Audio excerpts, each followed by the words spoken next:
All right, let's go ahead and talk about Switch 1 month later. Of course, we've got a packed crew of people that have actually bought the system. I'm the exclusive one that has. I sold mine for crack money. Of course, I'm joined alongside, first off, the bucket hat himself. K9 Biscuits, oh boy, let's have some fun tonight. Of course, then there's the sir himself. Hello again. And Joe. Is there a name that I think we had last time when we did this with Sinbad. There was a... His last name is Mama. No, it's not. And we're live. My name is Joseph, and we're going to be talking about the Switch 2. Yeah, so let's get into this. First things first, we're going to go kind of rapid fire since in terms of time, what we're looking at. 1 month later here, first question for you guys, obviously, is do you think now, a month later, the price, not that the price is what it is, wherever it is right now, but do you find it special enough? Do you find that you're getting something out of it that is unique and special that you are surprised by? And none of you guys would say that. Is this just... I didn't think the 450 was a problem in the first place. And I was never one of like, well, I knew there was going to be a jump in price. At least an extra $100, but just an extra $150. Gotcha. So I was... Depending on the system that you have.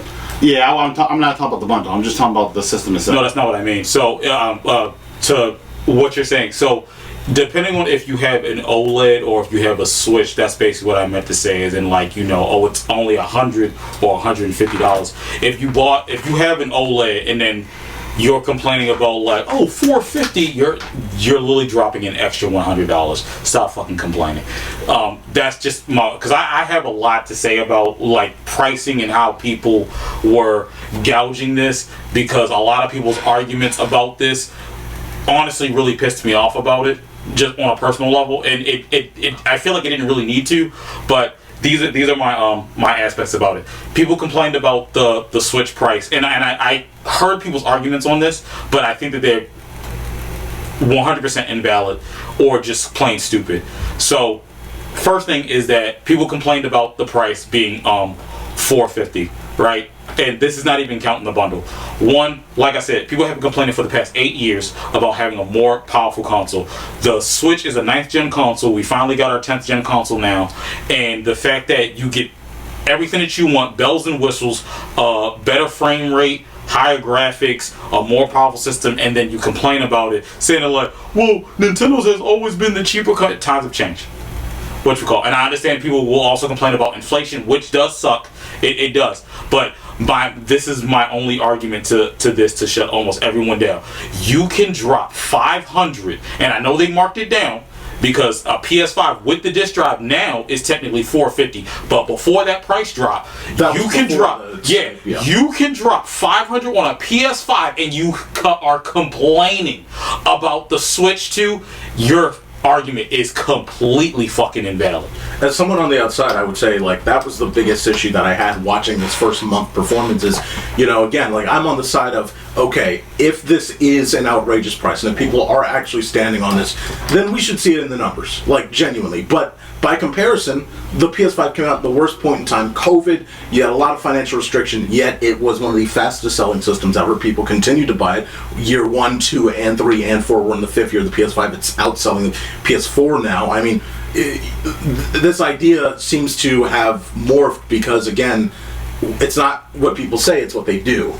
And what has been shown is that a $500 Switch 2 is perfectly fine in the average, not just American, but the average global person's pocketbook. It is possible. And whatever the ramifications are on that for the market, like, that doesn't matter, because what's been shown is visually and financially, you can handle $500. The average person can handle $500 because, again, with the sales chart, that's what's been shown here. Yeah. I mean, not to drop what Tim Cook has said about the iPhone. He said this, not my words. You can actually look this up.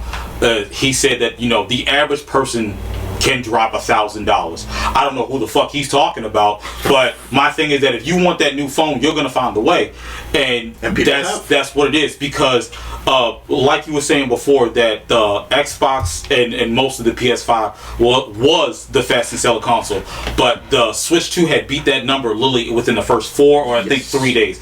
But Literally, they sold 3.1 million units in 3 days. It took the PS5 3 months to do that. Incredible. 3. And that shows, because a lot of people were complaining, saying like, no one's gonna buy this, people are gonna boycott it, we have the numbers now. Yep. We have the numbers now, shut the fuck up. And I don't really mean to be harsh, but I've just heard too many people complain about these facts. And when, like I said, you compare them both and stuff like that, because even then I've even heard people say that like, well, the PS4, the PS5 is cheaper than the Nintendo Switch. No. That's the digital one. We're not about to play these games. Let's stop giving out the misinformation. I'm so sorry I'm heated about this, but I'm so glad he asked me this, because I am passionate about this. And you can call me a Nintendo fanboy. I've always have been. Like when people was getting the PS2 and I was getting the GameCube and people had it was the Xbox, right? Around that time, it wasn't the Xbox original, yes. Yeah, the original whatchamacallit. I was a GameCube kid through and through, man. I was. So it might come off a little bit biased, but I do know what the fuck I'm talking about, at least because I have played all 3 genres. But it's like, even the PS5, it doesn't even have that large of a catalog. If they're not doing remasters, they're either doing timed exclusives or they have like this small catalog of exclusives. Like, I think that, if I'm correct, even to this day, I think they have like only 20 exclusives, and majority of their exclusives right now are PS4 timed exclusives or four remakes and shit like that. That's basically it. Or an upgraded version of the PS4 version of like Ghost of Tsushima came on the PS4. Which means they have a PS5 PS4 platform. Yeah, first. pretty much, basically. So yeah, I think the other thing is like, look, like whatever, again, ramifications. Like my big issue with this price was always down to, what are you giving me here? But then upon looking larger at it this past month, and even leading up to the price and seeing heavy pre-orders and all that, it's like, this is the middle ground system. Like, again, look at Nintendo's history. You look at the DS to the 3DS. You're not getting a major evolution here.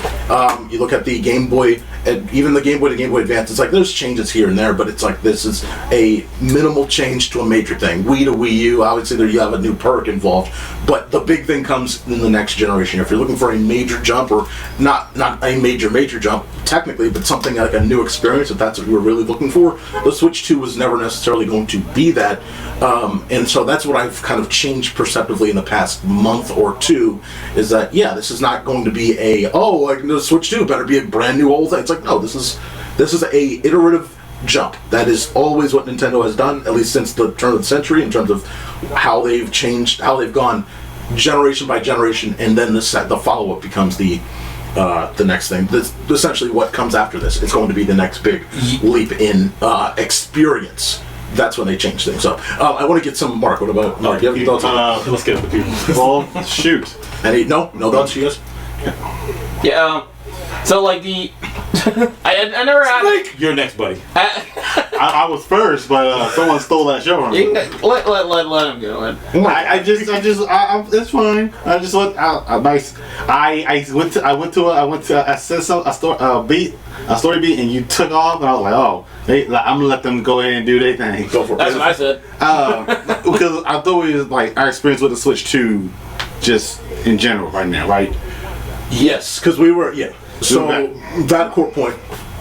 Let's recenter on that. That core Switch 2 experience. What do you think about it so far? I'm very happy with the experience I have right now with the Switch 2. I've been going back through the catalog of Switch 1 games, and currently it's just going down, seeing how the graphic fidelity on each is improved.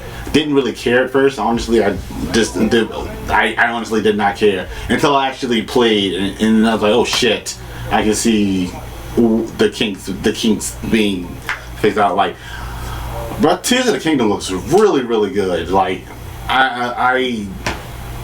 someone who don't really see, like, when someone says from 360 to 1080p, I can't see it.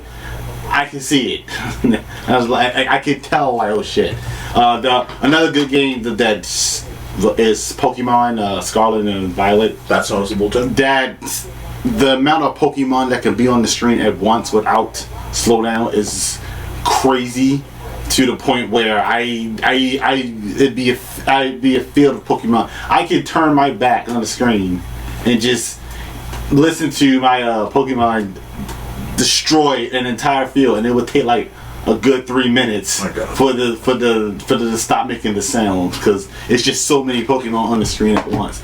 And to have that happen, because there are certain areas like in Pokemon, there are certain areas you couldn't go to without hiccups. Yeah, I didn't care about them. I didn't care about them before, because I would just run through the area anyway. I need to get from point A to point B. There's stuff I need to do in the area, so I'm going to go into the area.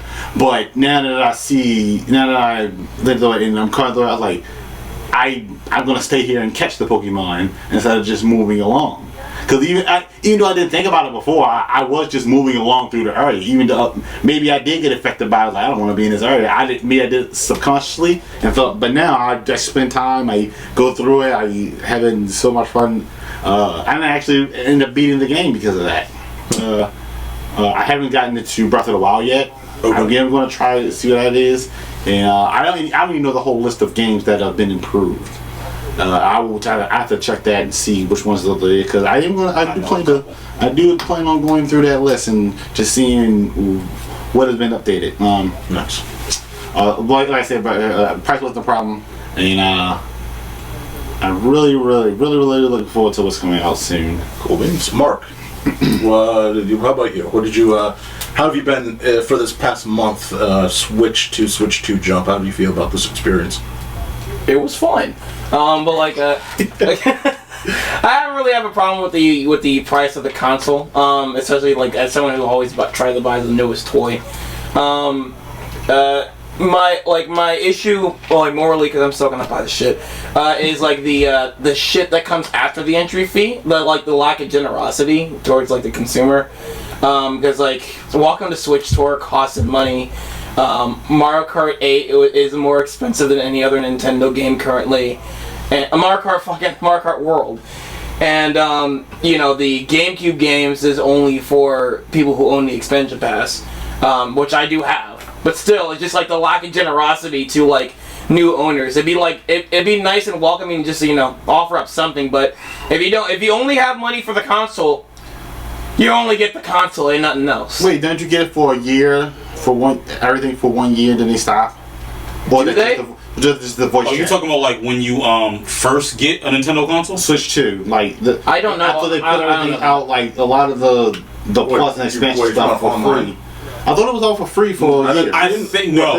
That's not a year. I think that when you get no, that didn't come back in. So I think it's I think I have a Mario Kart bundle. That didn't come. I think that if you no, they said it on the direct. I was like, yeah. So I think that when you get the Nintendo Switch 2, it's either one or two. So I think when you get the Nintendo Switch 2, I think you get the expansion pass for I think a month, if not 3 months. It's one of those two. It's not half a year. It's not a whole year. It's a very short arrangement.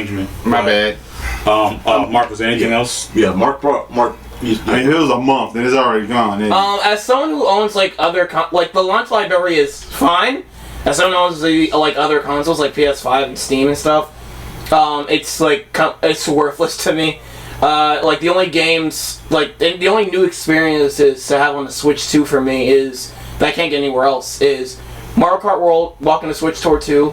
And like it's not new, but like the remaster of the GameCube games, which the game like Soul Calibur. So we got launched as Soul Calibur and Wind Waker and F-Zero GX.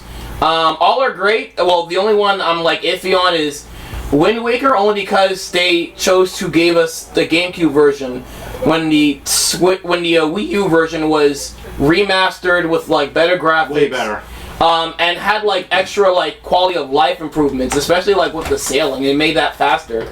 So it's like you had like a new version of Wind Waker, a remake, remaster, and like with that added features, and then you give us the old GameCube version that doesn't have those features. That bothered me. We haven't yet, so Mario Kart World is a great Mario Kart game.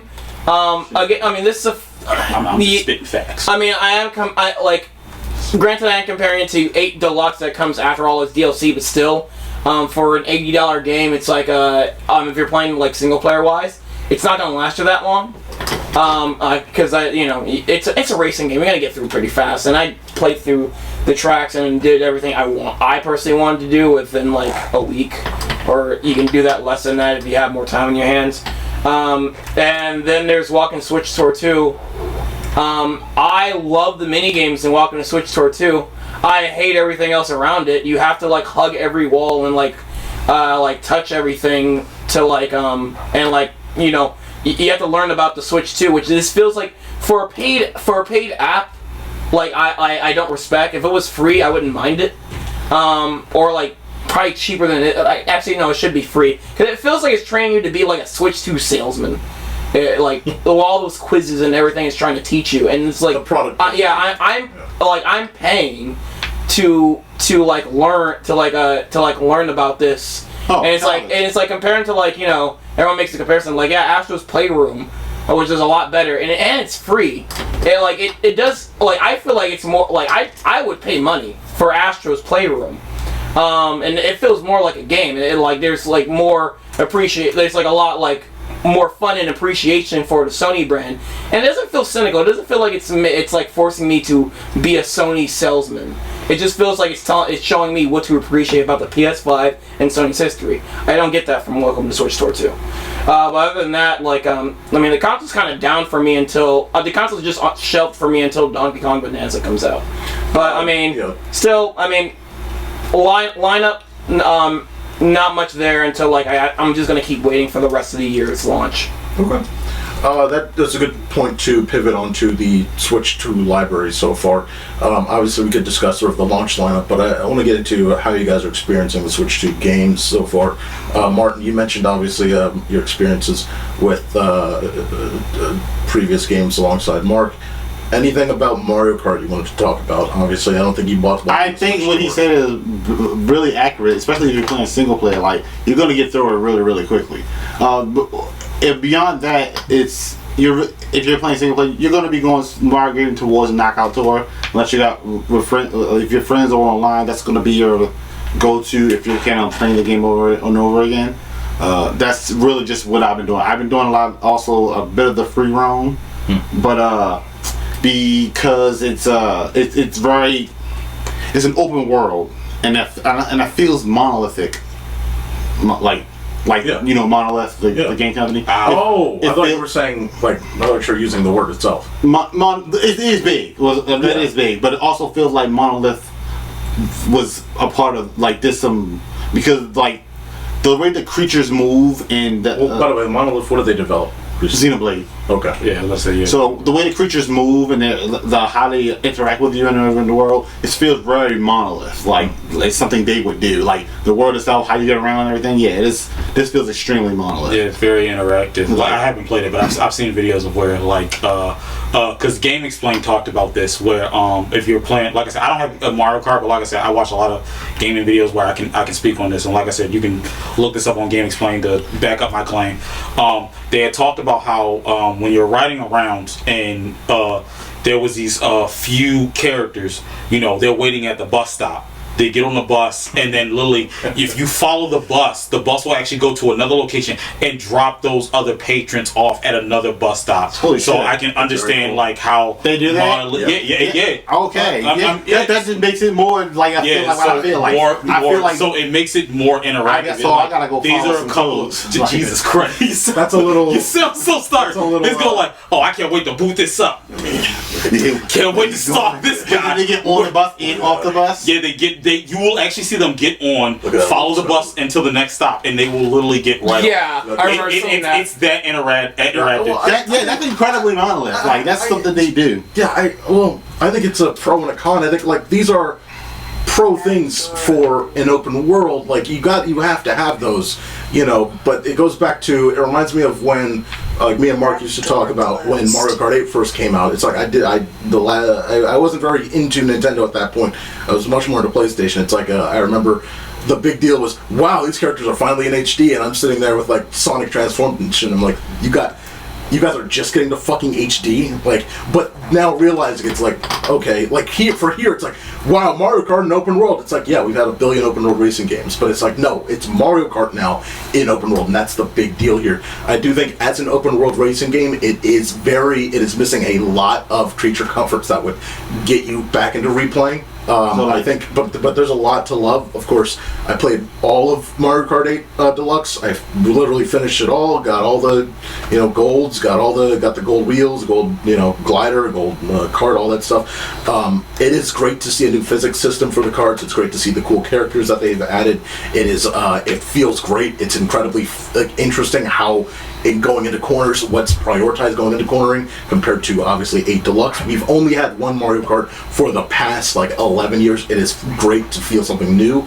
This experience has been great. But I think simultaneously as an open world, it's just strange that they are missing so many things that make open world great. Yeah. I think again the biggest thing is of course Knockout Tour is fantastic, and that is what should be, you will come back to. But there is a big loss in the fact that, again, I was really hoping all right, you're doing this big deal for open world, for online and for in person.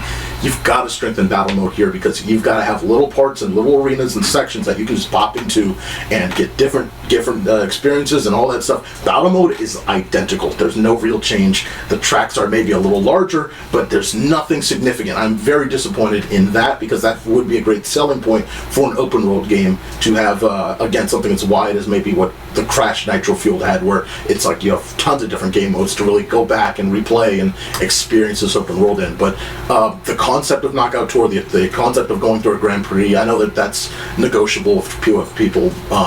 Again, there's things that they need to fix over time. Or it could be edited and update. Yeah, either edited and update or just given player freedom. That's the bigger issue is lack of player freedom, lack of online accessibility is fucking wild.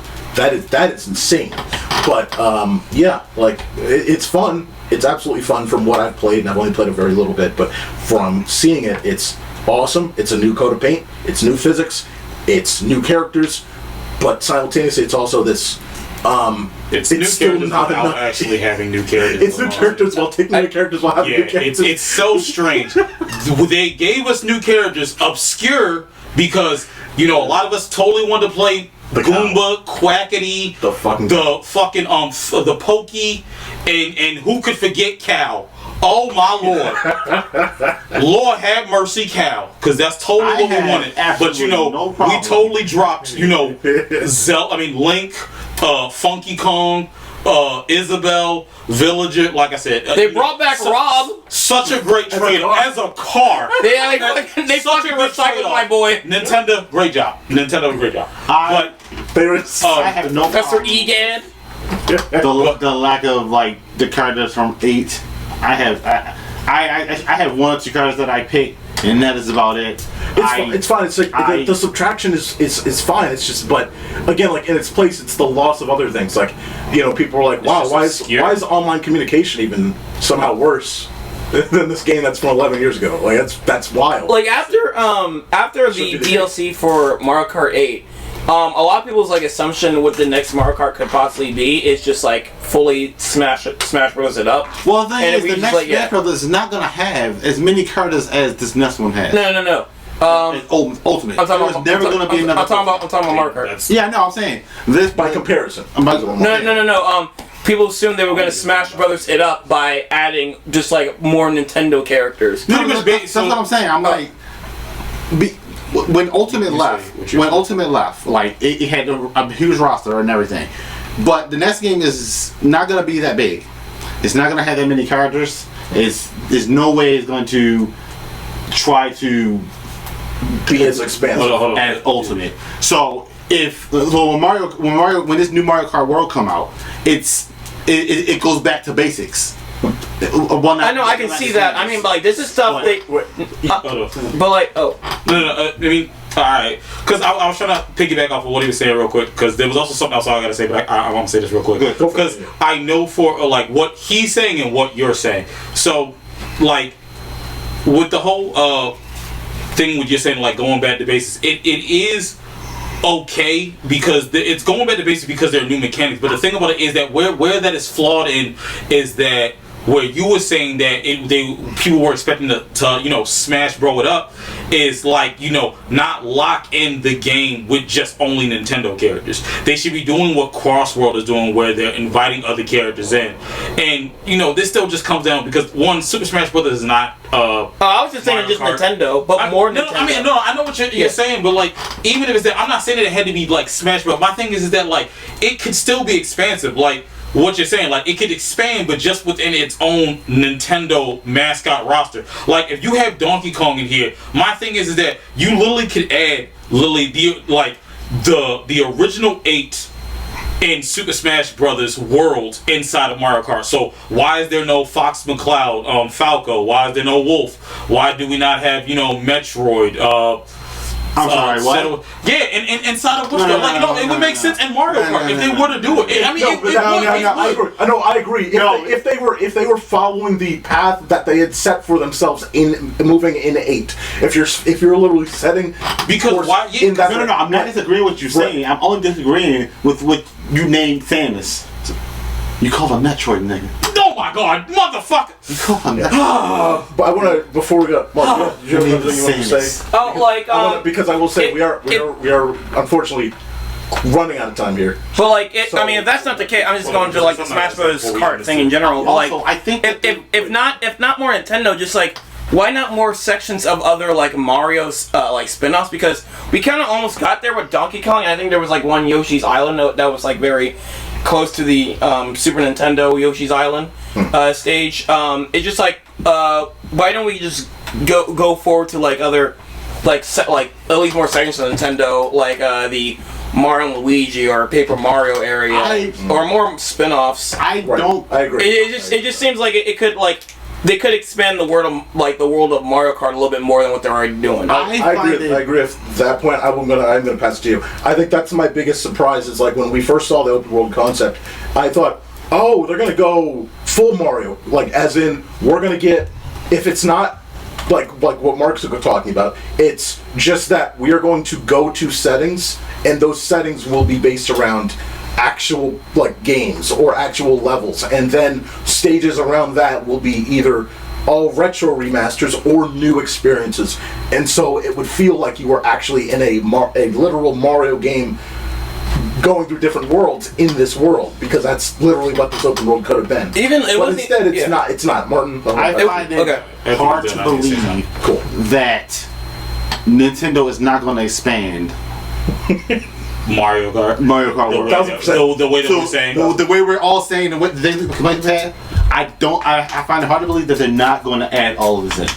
Because they would be selective about it. They would be selective about it. But I have no the open world is going to get either bigger or it's going to get a second map. I don't think it's going to get bigger. I just think that I think more characters would be the right way to go. No, I mean, if they would be select. But if they want to add more tracks, they would make an even new map where you can go to, like, I don't know, they probably get you go on a ship and say, hey, sail over here. Islands. That's super smart. More I can definitely see them doing that. Or just building within the island itself. Just stuff like that. Like, it would come down on one of those two things. And then of course they're going. There's no fucking way. Oh, sorry. What I'm saying, there's no fucking way, bro. We have cussed so many times. There is no fucking way that Pauline from Donkey Kong is not going to be. That's a good idea. We're gonna stop cussing. We're gonna stop cussing on this podcast. Like, there's no fucking way she's not going to be in Mario Kart. All right, we're gonna wrap. We've got to wrap. No. So fine, I'm gonna have you say, because I know we're looking at the time because of me. Yeah. So no, just in general, because we've got another one we're lining up behind this. So